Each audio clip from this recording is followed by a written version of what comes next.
నా timing period వేరు, సందర్భము వేరు, ఏ రకంగా చూసినా రెండు ఒకటి కాదు. తన తల్లిని అవమానించారు అని చెప్పి మండలిలో లోకేష్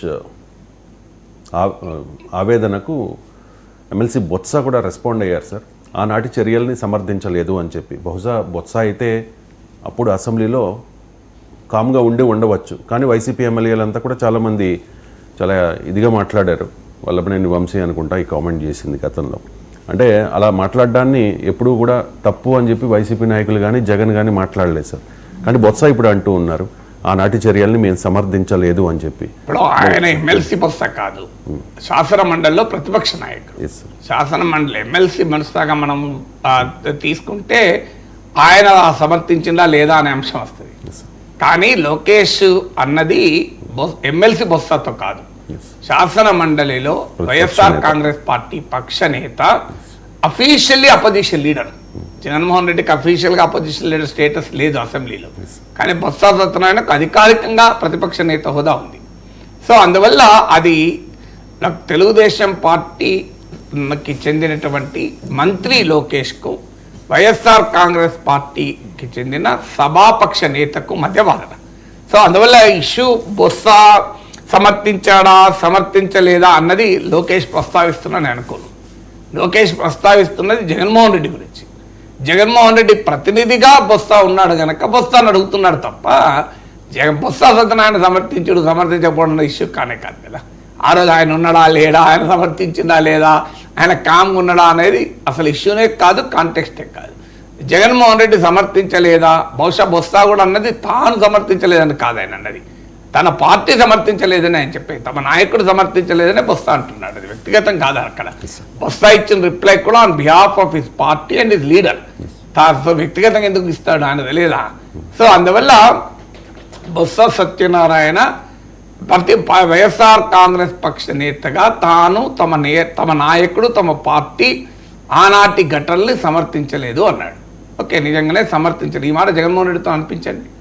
ఇంతవరకు జగన్మోహన్ రెడ్డి ఆ ఘటన జరిగి ఇన్ని రోజులైనా ఒక్క రోజైనా ఎన్నికల ప్రచారంలో కానీ తర్వాత కానీ ఈ రోజు కూడా కానీ నేను ఆనాడు సమర్థించలేదు, మీరు కావాలంటే ఎక్కడైనా నేను సమర్థించినట్టు ఉందా చూడండి, కానీ నేను ఆ రోజు ఉపేక్షించాను, ఉదాసీనంగా ఉన్నాను, అది కూడా పొరపాటే అని ఒక మాట చెప్పమనండి, రిగ్రెట్ వ్యక్తం చేయమనండి.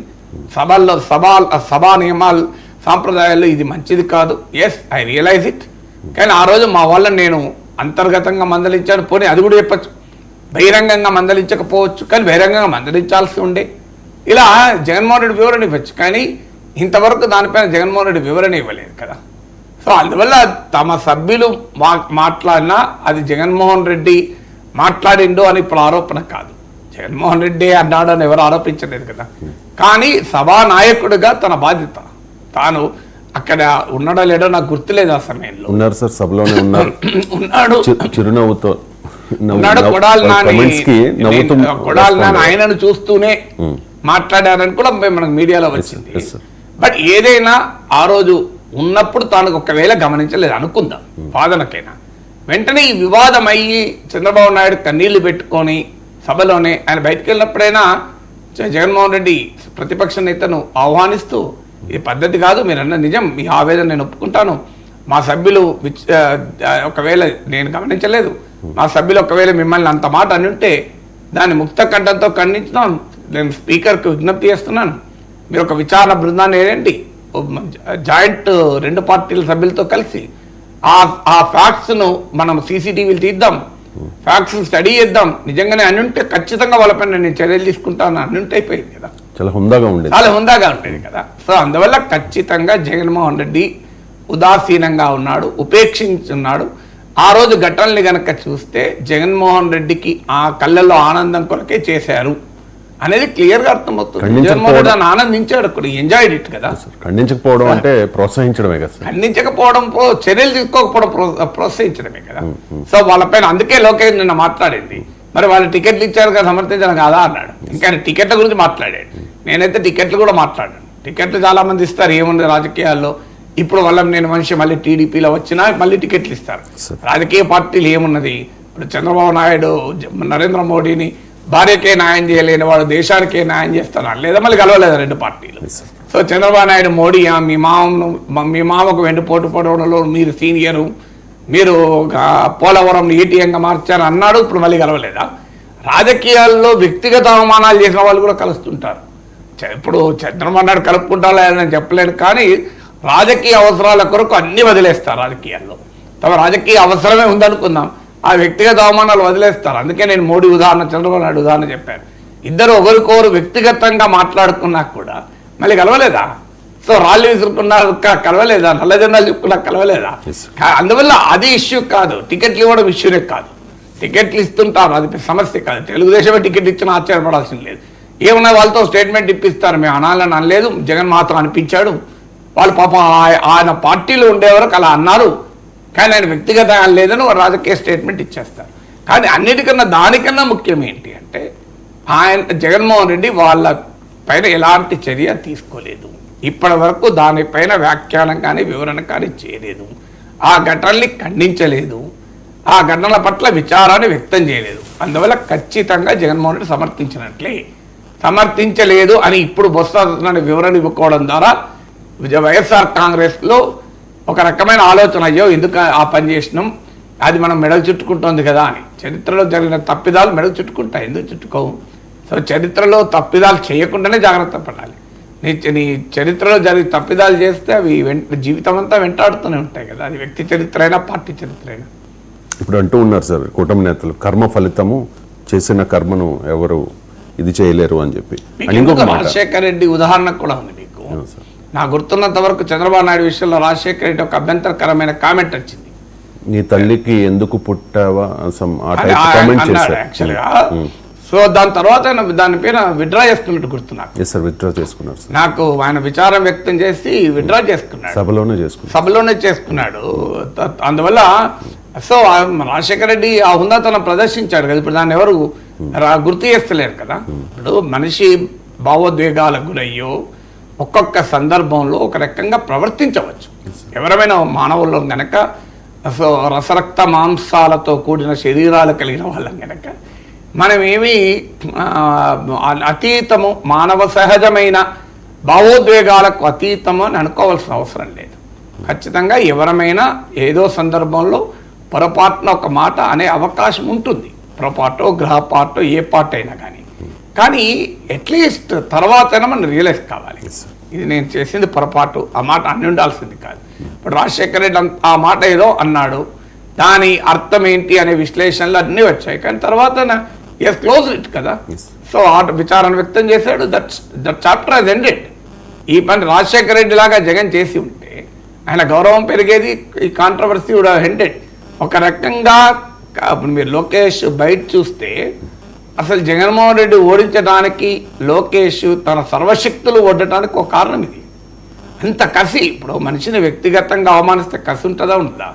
చాలామందికి అర్థం కాదు, వ్యక్తిగతంగా అవమానిస్తే అందరూ పిరికి వాళ్ళగా చేతులు ముడుచుకొని కూర్చోరు. వ్యక్తిగతంగా అవమానిస్తే అంతకన్నా 1000 రెట్లు కసితో పనిచేస్తారు. ఇప్పుడు నేను చాలాసార్లు నా అనుభవం చెప్పాను, నన్ను ట్రోల్స్ పిచ్చిగా మాట్లాడితే నేను ఎక్కడ చేతులు ముడుచుకొని భయపడను, ఇంకా 1000 రెట్లు కసితో మాట్లాడతాను. సో ఎవరైనా అంతే, హ్యూమన్ బీయింగ్స్. కొంతమంది మాత్రమే భయపడతారు, చేతులు ముడుచుకొని కూర్చుంటారు, అయ్యో ఇంకెక్కువ అంటారేమో అని. ఇప్పుడు మీకు లోకేష్లో కూడా అక్కసి కనబడుతోంది, లోకేష్లో ఏంది చంద్రబాబు నాయుడులో అక్కస్తుంది కనబడింది, తెలుగుదేశం పార్టీ కార్యకర్తలు అక్కస్తుంది.